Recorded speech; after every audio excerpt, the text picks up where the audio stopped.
तो फ्रेंड्स, इस वीडियो में हम देखने वाले हैं महाजनपद काल का भाग 1। तो वीडियो शुरू करने से पहले अगर आप इस चैनल पर नए हैं तो प्लीज़ हमारे चैनल सब्सक्राइब कर लें और बेल आइकन को प्रेस करें ताकि जितने भी नए नोटिफिकेशन हो वो आप तक सबसे पहले पहुंचे। तो अगर हम बात करें महाजनपद काल की, तो इसकी शुरुआत होती है आपका 6ठी शताब्दी ईसा पूर्व के ऋग वैदिक काल से। ऋग वैदिक काल के 6ठी शताब्दी ईसा पूर्व तक के विस्तृत काल में आर्यों का जो राजनीतिक संगठन था वो धीरे धीरे विकसित होने लगा था। मीन्स कि आपका जो उनका राजनीतिक संगठन था, अब वो धीरे धीरे आपका जनपद जनपद एवं जनपद से महाजनपद की ओर अग्रसर होने लगा था, जिसमें आपका राजनीतिक संगठन का एक मुख्य आधार था जन। और प्रत्येक जन अपने आप में एक स्वतंत्र एवं राजनीतिक इकाई थी। और जन का नेतृत्व आप यहाँ पर देख सकते हैं कि जन का जो नेतृत्व होता था वो राजन्य वर्ग के लोग, मतलब राजाओं के वर्ग के लोग ही करते थे, और उसका नामकरण भी वहीं से होता था। और साधारणतः जो आपका जन का जो नाम होता था, नामकरण होता था, वो वंशानुगत होता था, मतलब कि जो राजाओं के जो पूर्वज थे उन्हीं के नाम पर होता था। लेकिन आवश्यकता पड़ने पर इसको वो बदल दिया करते थे। और यहाँ पर आप देख सकते हैं कि जो ऋग वैदिक काल था उसमें आपका आर्य हमेशा एक जगह से दूसरे जगह अपना गतिमान रहते थे। क्यों? क्योंकि ऋग वैदिक काल में आर्यों की जो सभ्यता थी वो थी आपकी ग्रामीण सभ्यता।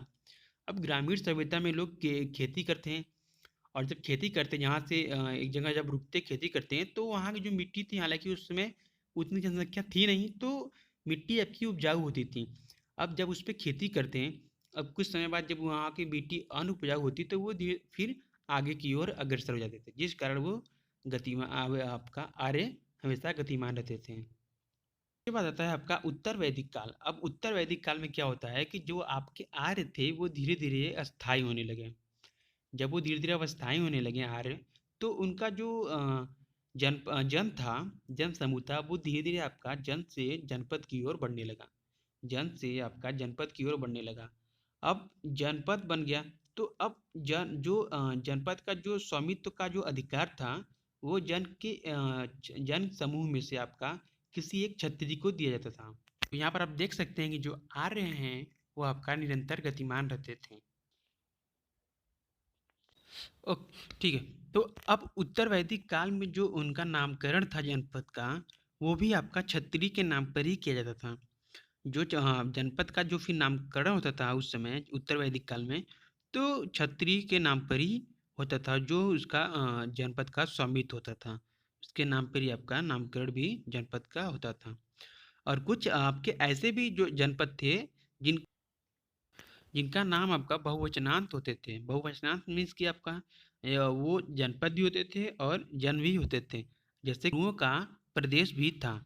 अब कुरु आपका एक जन है और जनपद भी है, और इस कारण से यह दोनों का बोधक था। यदि हम जनपद को राजनीतिक दृष्टि से देखें तो ये आपका दो प्रकार के होते थे। पहला था आपका गण और दूसरा था आपका एक राज। गण या फिर संघ, और दूसरा था आपका एक राज। अब गण या फिर संघ में क्या होता था कि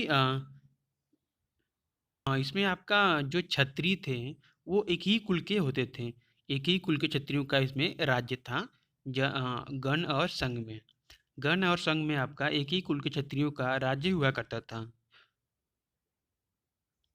अतः वे क्षत्रिय एवं उनके जनपद भी शासक कुल के नाम के आधार पर ही एक कुल के नाम के आधार पर ही एक ही नाम से जाने जाते थे। जन की आपकी पहली या दूसरी अवस्था थी आपकी जनपद, और तीसरी अवस्था थी महाजनपद काल।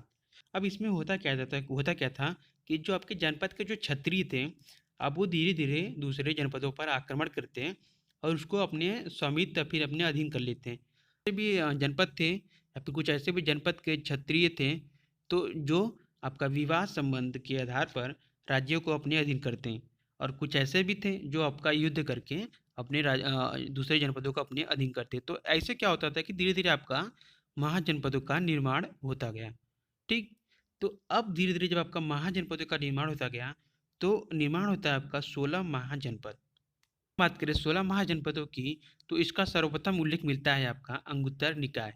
अंगुत्तर निकाय में इसका सर्वप्रथम उल्लेख मिलता है 16 महाजनपदों का। और ये अंगुत्तर निकाय आपका सबसे पाली ग्रंथ में लिखी हुई सबसे प्रारंभिक या फिर सबसे पुरानी ग्रंथ है।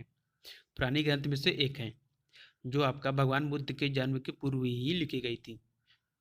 अब 16 महाजनपदों का जो कि उत्तर निकाय में 16 महाजनपदों का उल्लेख, जिसकी गणना सबसे प्राचीन ग्रंथों में होती है, कुछ इस प्रकार है कि अंग, कौशल, वज्ज, मगध, कुरु, मल्ल, चेरी, चेरी वंश और पांचाल, मच्छ, कंबोज, अवंती, अश्वक, सूरसेन, काशी, गंधार, सूरसेन, काशी व गंधार।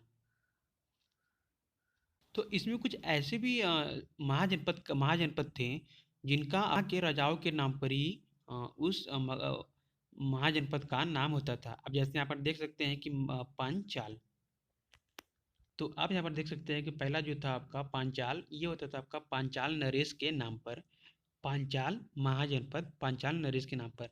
और वहीं आपका है दूसरा गांधार, गांधार आपका गांधार नरेश के नाम पर आपका गांधार महाजनपद का नाम पड़ा।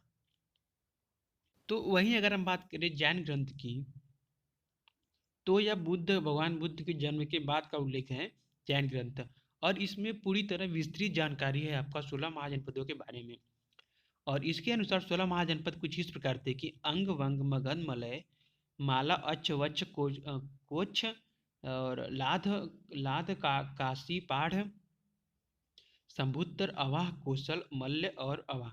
और इसमें आप देख रहे हैं कि कुछ आपका दोनों में है, जैसे कि काशी है और आपका को और कौशल आपका, मतलब कुछ ऐसे भी आपके महाजनपद थे जो दोनों में आपके संबोधन किए गए थे। तो काशी, सम्भुतर, अवाह, कौशल, मल्ल और अवाह आपका जैन ग्रंथ के अनुसार, जैन ग्रंथ के भगवती सूत्र के अनुसार 16 महाजनपद थे।